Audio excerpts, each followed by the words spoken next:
start with your working capital, okay? Your working capital and liquidity goes as one. Kasi pag tinakal mo yung working capital, actually, you're also already tackling or you are near to tackling what liquidity is, okay?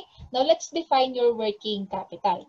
Your working capital is also known as your net working capital. Actually, in financial management, minsan, magkaiba kasi talaga yan. When you say working capital, that's the gross amount. Meaning, that's only the asset that are placed into operation of the company or your current asset. Ngayon, kapag sinabi mong net working capital, that's already net of the current liability. Okay? But in accounting, kasi sa financial accounting naman natin, actually, ginagamit natin ang working capital or net working capital as one. But when you go to financial management, it is not the same. Okay? So, kindly take note of those items na lang for your reference in the future as well. Okay? Now, let's go back to the definition. It is the difference between the company's current asset, which are your cash, your receivables, what else? You have your marketable securities and inventory, okay?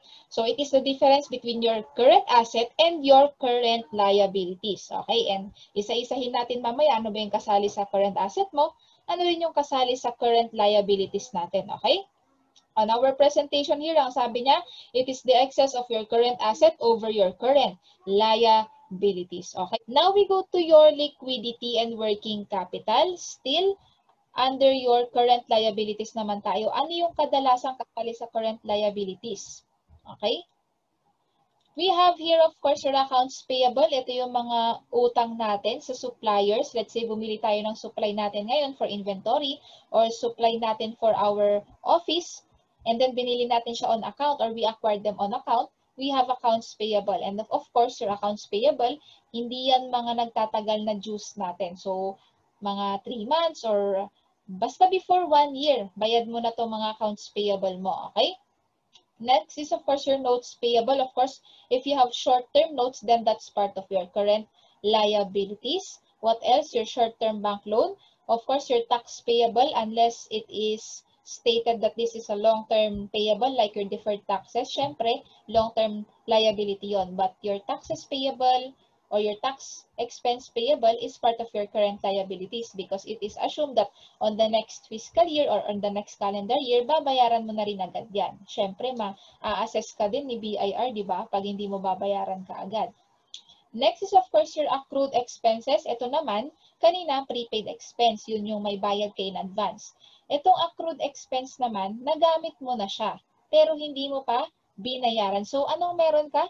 Meron kang payable, which is yung payable mo dun sa ginamit mo. Let's say, ginamit mo yung space, so meron kang accrued rent payable or accrued rent expense. And of course, if you have a long-term debt, pero installment mong binabayaran yun, kung ano yung current portion na magmamature na for the next year or for this year, that's part of your current liabilities. Okay, so we were able to review or to go back and refresh your knowledge regarding your current asset and your current liability. Now, we go to the liquidity. Again, balikan natin ano yung liquidity. It is the ability of the company to convert asset into cash in order to pay its debt as well. Okay? Now, kung mapapansin mo, ginagamit mo ba sa inventory mo na pambayad? Pwede. Possible yun na mangyari if papayag si creditor. Okay? What else? Pwede ba na ipangbayad ko si receivable? Pwede naman. Kaya ka nga merong receivable financing under your financial accounting. Pero later on mo na makikita yon. Okay? Now, pwede rin naman na i-convert mo muna siya into cash bago mo bayaran si creditor. Let's say, yung receivable mo, nangolekta ka muna kay customer, yung pinagkolektahan mo, yun yung pinangbayad mo. Okay? Yun naman yung ibig niya sabihin dito na you convert your asset into cash in order to pay your liabilities. Okay? Alright, when you say short term, balikan lang natin. Ang short term, may ibig sabihin, if today is December 31, next year, most likely, mababayaran mo na to. Or most likely, this will mature. Itong liability na to. Okay? Yung short term mo is in a period of 1 year only, okay? Meron din naman na mga short term, still considered short term kapag pasok sa operating cycle ni company or operating year, okay? Minsan kasi yung normal operating cycle ni company is longer than 1 year, okay? Ang mangyayari, Kapag pasok pa din dun sa time frame na yon, yung let's say yung debt mo na magmamature, it's still considered as short term. So don't be confused, okay? Now, ito yung sinasabi ko sa inyo na liquidity and working capital. Now, your liquidity is actually a matter of degree. Bakit? Kasi hindi rin maganda na masyadong mataas yung liquidity mo. Okay? Now, if you lack liquidity, okay, hindi naman maganda. Bakit? Because your lack of liquidity can limit your advantage of favorable discount. What else? Your profitable opportunities, your management action, and your coverage of current obligation. Siyempre, kapag ang company mo is lacking liquidity, meaning you do not have enough ability to pay your currently maturing debt. So, siyempre, it is detrimental, kumbaga, sa record ng company mo, and of course, on the operation of your company. Imagine, parang yesterday lang, according sa record mo, you are liquid, but today, after paying those items, tomorrow, you can't be liquid anymore. Okay? That can actually happen. Next is severe illiquidity naman. Okay? It will precede lower profitability as well. It will restrict opportunities, less control of owner, less capital investment, and of course, insolvency and bankruptcy. Now, dito sa liquidity mo, kailangan mo ring i-balance kasi, di ba? You should not have super high excess of your asset over your liability because it can also be detrimental to the profitability of the company. Bakit? I-explain ko sa'yo Let's say you have 150,000 na current asset. Assuming maliit ka lang naman na company, 150,000 na asset. Yung utang mo, 20,000 lang naman, or let's say 50,000 lang naman. Anong ginagawa mo dun sa excess na 100,000? Nakastock lang sa'yo yung asset mo. Kumikita ba yan? No. Okay? Nandun lang yung asset mo or yung cash mo sa drawer mo, o kaya sa drawer ni cashier mo, or let's say yung inventory mo, nandun lang siya sa warehouse mo, yung receivable mo, naka-record lang siya sa'yo, alam mo na may makokolekta ka in the future. Okay? Now, kumikita ba yung receivable mo? No. Kumikita ba yung nakatagong pera mo sa drawer mo? No. Kumikita ba yung inventory mo na nakastock sa warehouse? No. Kaya, yung excess or super laki naman na excess ng asset mo over your current liability is not good as well. Kasi pwede mo actually i-invest yung cash mo, okay, in another purpose. Let's say, magkaroon ka ng investment kung saan lalaki yung pera mo or magkakaroon ka ng return, okay?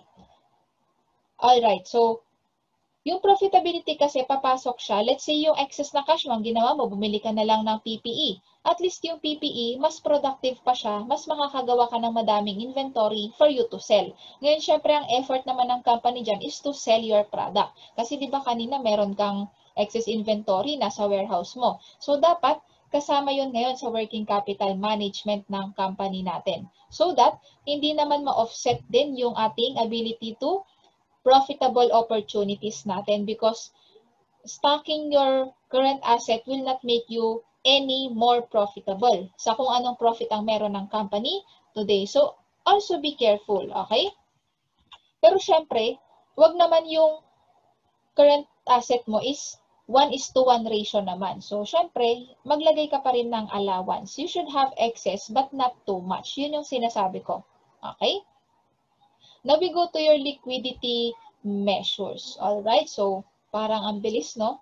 So actually kasi, ang ano mo lang naman dito is, number 1, yung concept ng working capital mo. What do you do with your working capital? Ano bang purpose nun? And of course, yung sa working capital management mo, yun yung purpose na sinasabi ko kanina, which is the control. Huwag masyadong malaki, huwag masyado ding mababa. Okay? Or huwag masyadong mataas, huwag masyadong mababa. It should be in moderation lang. Okay?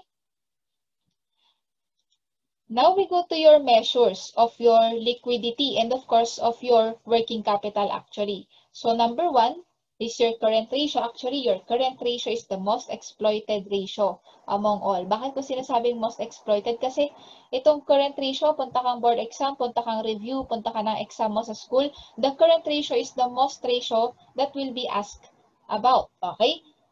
Ano ibig ko sabihin? Let's say nag-exam ka. Out of the total ratio na pwedeng itanong ka halos lahat current ratio. Number 1, behavior ng current ratio mo, changes in the current ratio, okay? effect to the current ratio of the current asset increase or the current liabilities increase, yung mga tanong na ganyan. Okay? And that is true because sa board exam, madaming mga tanong na ganyan. Imaginein mo, no, kung ikaw, ninaliit mo tong current ratio at hindi mo ni-review ng maayos, that one point can be detrimental to you. Okay? So, ano ba si current ratio natin? Your current ratio is a measure of your liquidity and that measures the company's ability to pay short-term obligation. Now, itong ratio natin actually is measuring the percentage kung gaano ka kalakas or gaano kalaki yung percentage or yung ability mo to cover your short-term debts, okay? Or to pay your short-term debts. And it is in a percentage or it is in a ratio, okay? So you have your current asset divided by your current liability. Kapag sinabi natin current asset, lahat ng natakal natin kanina sa current asset, kasali yun. Okay? Kasali yun. You have your cash, you have your receivable, you have your marketable securities, pati na rin yung inventories and yung prepayments mo. Okay? Kasali dyan, walang exempted. Okay? Now, what will be the important points here in your current ratio? So, puntahan natin. Okay?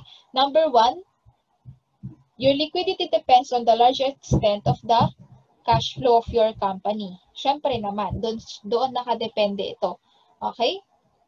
And of course, yung magiging ratio din natin in terms of our current ratio as well as the other ratio, it is also directed by the management policy. Siyempre, kung ano yung policy natin, it will be carried over with our balances sa ating FS or balances natin sa records natin or sa libro natin, magkano ba yung current na hawak-hawak nating cash or magkano ba yung hawak nating receivable na future na matatanggap natin.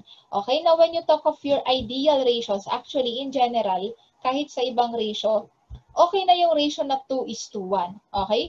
Kapag ang ratio mo is 3:1, 4:1, masyado nang mataas yon. Okay? Kasi nga, ma-offset naman na din yung profitability mo. Instead na naka-invest yung cash mo, bibili ka ng PPE mo which will help in the production, mas madami kang mabebenta, hindi yun yung mangyayari kasi nga nakastock yung cash mo. So again, ang ideal natin is 2:1, okay na to. Ibig sabihin, meron kang extra, yung extra na yun, pwede mo magamit for contingency, for emergency, or for any daily operation purpose, maliban sa magiging currently maturing debt natin, okay? So, syempre, ano yung magandang ratio natin? A good ratio is a 2:1, meaning, out of one liability that you have, meron kang 2 available current asset to cover that liability. So, may extra ka pang isa. Okay? Kumbaga, kung meron kang 50,000 na utang, meron kang 100,000 na current asset.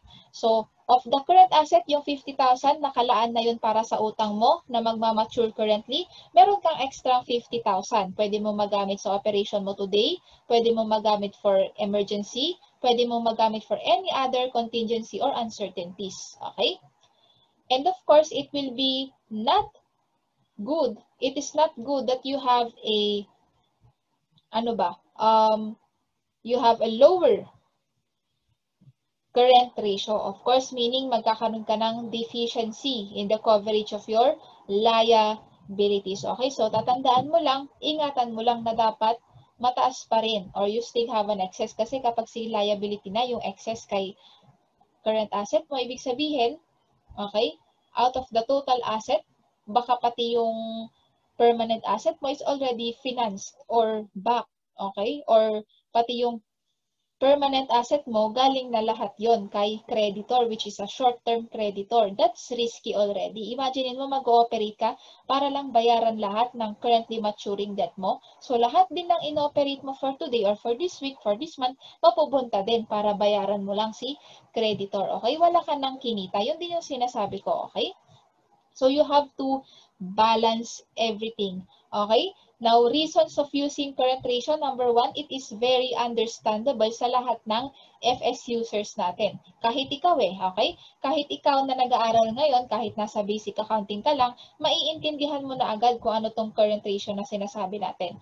And of course, number 2 is simplicity of computation. Although this is not actually the ultimate measure of the liquidity of the company, but because it is simple and it is understandable, this is mostly used. Okay? And lastly is the data availability. Siyempre, saan mo kukunin ang data mo? You can just get it from your records, from your books, or from your FS itself.